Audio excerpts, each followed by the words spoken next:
Christy. Welcome back to my channel and welcome to day 30 of my 2020 holiday card series. Today I'm going to be using this image from Trinity Stamps called From Our Gnome to Yours. So I've stamped him out on some Nina Solar White cardstock with Lawn Fawn jet black ink, and I'll be coloring with my Copic markers. I'm starting with his skin, and for that I'm using E000, E00, and E11. I put a shadow up under his hat, on his cheeks, and then at the bottom of his nose, just to kind of create a little bit of dimension there, and then also put it on the bottom of his hand. And then I blended that out with the E00 and then the E000, and then I'll bring in R20 to add some nice rosy cheeks to make him look nice and jolly. Then I'm going to move on to his beard, and for that I'm using W00 and W1. So I'm starting with that W1 and just laying in a little bit of shadow up at the top and along side of his braids. I'm also going to add some shadow that would be cast by any of the objects that are in front of him, such as the watering can that's in his hand or the poinsettia flower, and also where it's kind of like bunched up over his shoes. So once I have that all laid in, then I'm going to blend that out with the W00, just using little flicking motions to spread that color out and then let it fade into the white. I also used those shades to color in his braids, and I thought my camera was recording, but I guess it wasn't. But I did throw in the W3 as well, just to darken up each section where it's gathered into the next part of the braid, and made sure to also do the braid that's visible behind the poinsettia flower. I'm moving on to his shoes, and for those I'm using E53, E55, and E57. So I laid that E57 down at the bottom, and then I'm going to blend up with the E55. The E55 and the E53 do not like to play well together. I really love the combination when they do work, but usually they'll only work together in small areas. Today they didn't even want to do that, and I think it might be because my markers are also a little bit dry, so it's not the best blend, but I am going to go over that with a second layer in just a bit to kind of help smooth that transition. But I also decided to color in the twine that is wrapped around the little planter with those shades as well, and then I did the bottom edge with that E53 for his shoes. I'm moving on to the little planter, and for that I'm using G000, G00, and G02. So I'm using that G02 and coming in on both the left and the right to help that look nice and round. And then I'm going to blend toward the center, adding that G00, just kind of really scrubbing over the edge because that G02 is quite a bit darker than the G00. And then I'll fill in the white space with the G000. And then I'm also going to use those shades to color the top half of the watering can. I wanted to create a two-tone look on that since it has that line drawn in the center. Actually three tones when I get to the polka dots, but so I did the lighter green on top, that kind of minty green, and again just put the darkest on the outside and blended toward the center. You want that highlight to be right in the middle because that's where the sun would be hitting it. For the bottom half, I'm going to go with a little bit of a darker green combo. I'm using G40, G43, and G46. So I'm just repeating that process of coloring with the darkest colors on the outside edge and keeping the highlight in the center. So I laid down the G46 first and then blended out with the G43. And again, just scrubbed over the edge of that G46 to break it up a bit, and then filled in the center with the G40. While I have those markers out, I'm also going to use them to color in all of the poinsettia leaves. So for those, I'm putting my darkest color right down at the base of each leaf and then also bringing it up the center where that line is drawn. So I used that G46 first and also made sure to add a little shadow on any leaf that's overlapped by another one or by one of the petals of the flower. So once I have those all laid in, I will blend those out with the G46. And I'm going to save some room on all of them except for one towards the bottom. That one is really cast in shadow. There's only a sliver of it left. So for that one, I'm going to fill it in completely with the G43. But all the rest, I'm going to save some room for that G40 so that I get a nice highlight and it makes those leaves look nice and curved. So the darkest color is right where the rest of the plant would be casting a shadow right underneath of it. And then the highlight is going to be where those leaves are kind of reaching toward the light. So it could be the sunlight. In this case, it's going to be an indoor scene. So it would be the lamps or a window or something like that. Then for the little pine bough that's tucked into the arrangement, I'm using G24 and G29. I wanted something that had just a little bit of extra darkness to it, just to kind of distinguish it a bit from the rest of the leaves. And then there's one more little plant tucked in there, and I decided to use YG61 and YG63 for that. So I put the YG63 at the base of each little leaf and then blend it out with the YG61. For my Gnomes Hat, I'm using R24, R29, and R39. So I'm starting with the R39 and laying in some shadows on the left-hand side of the hat, also making sure to accentuate any of the little creases where the fabric is gathered with the artist drawn lines. I always like to extend it even a little bit further out just to make it look extra floppy. And then I'm also putting a very thin little shadow on the right hand side, again to keep that round look to it. And again, I really increased the little dip towards the top and just brought that in with a triangular shape. And I did all of that with the R39, and now I'm blending that out with the R29. Well, I thought I had the R29 in my hand. It actually was the R24. So I had to swap that out for the R29, as I wanted that to be my mid-tone. So I'm pulling that R39 out. I already know that I'm going to end up doing a second layer on an image like this just because it's so large. Second layers really help with the blend, and it also just increases the saturation of the markers. So especially on larger objects or anything that is dark colored, I often tend to do that second layer.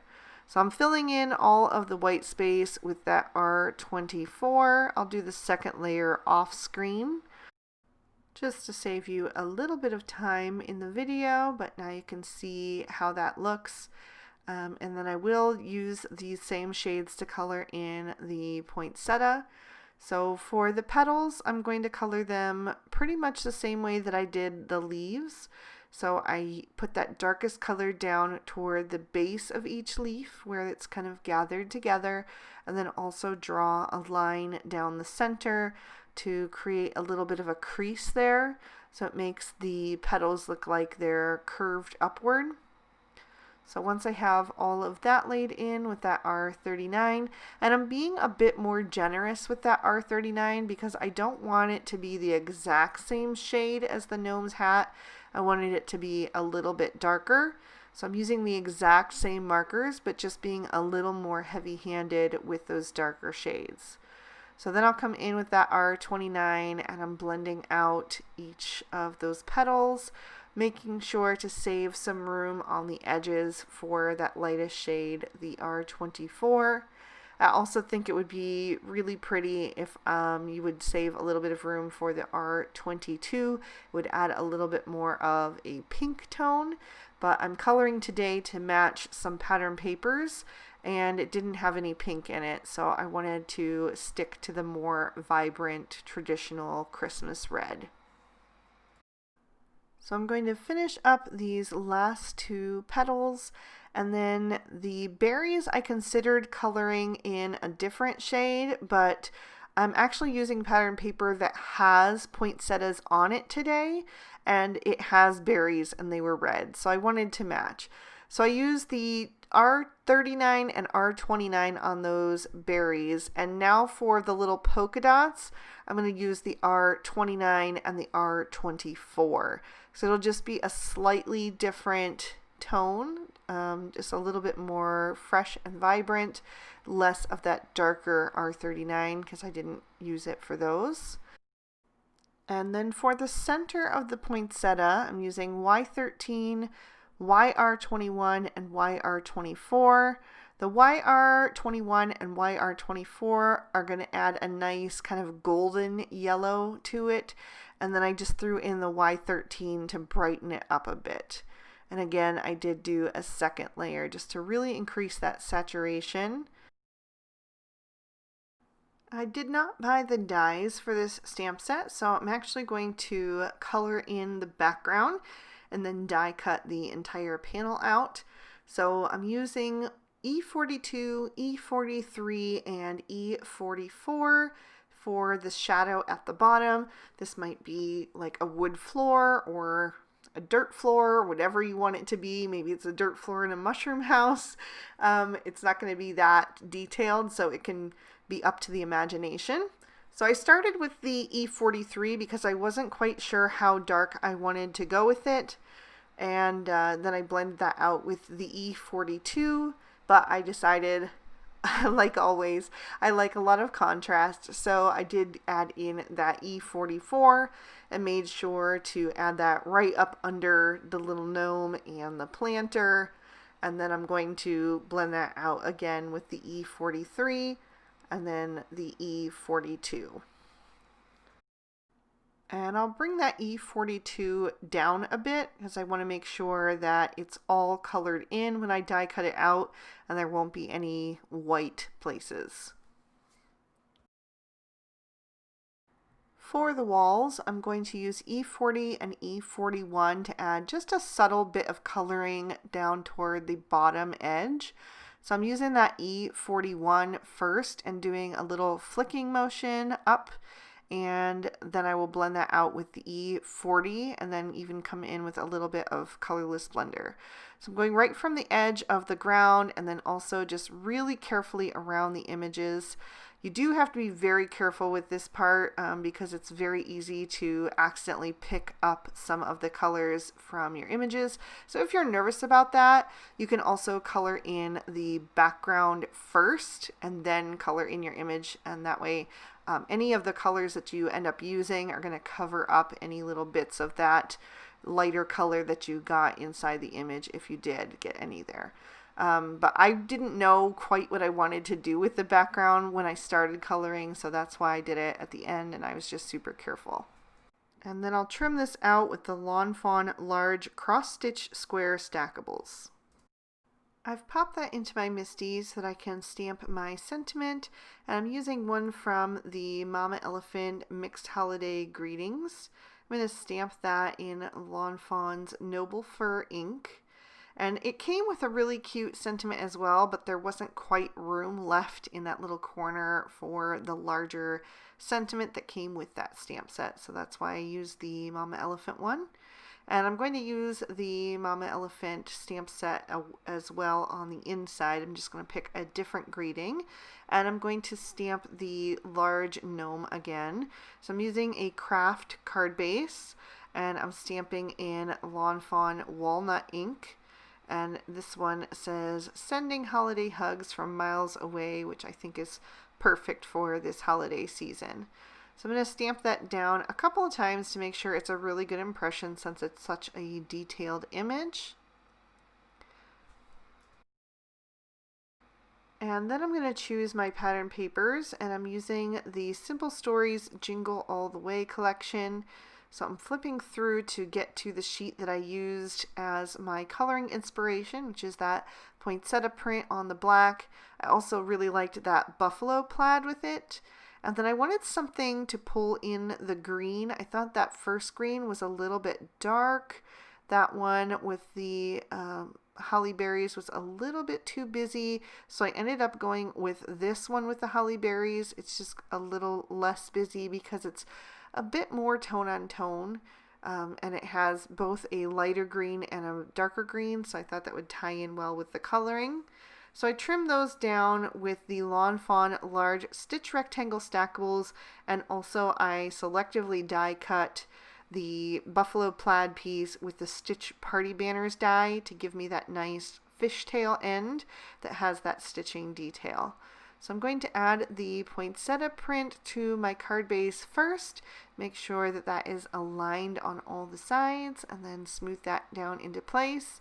And then I'll put this little dark green holly print across the center of the card, making sure that that is lined up as well. And I did die cut that with the same die so the stitching detail would go the whole way around the card. And then I'll add the buffalo plaid banner down the center. I've added some foam tape to the back of my focal panel, so I will peel off those release sheets, and then I'm going to line that up on my card and just get that right where I want it. I'm going to put it just a little bit high of center, and I'm just using those checks on that buffalo plaid piece to make sure that I get it lined up nice and straight. And I decided to add some enamel dots, so I'm using these from Echo Park. And yeah, I bought these at the beginning of the holiday season, and I had yet to use them on a card, so I thought today was the perfect time to bring them out, and they were a perfect match for these pattern papers. So I added 3 little dots to the top of the card. I used a large, medium, and small, and then I'm going to add 3 down at the bottom of the card as well. So the top ones are kind of towards the left, and then the bottom ones are toward the right to create kind of a diagonal line with your eye.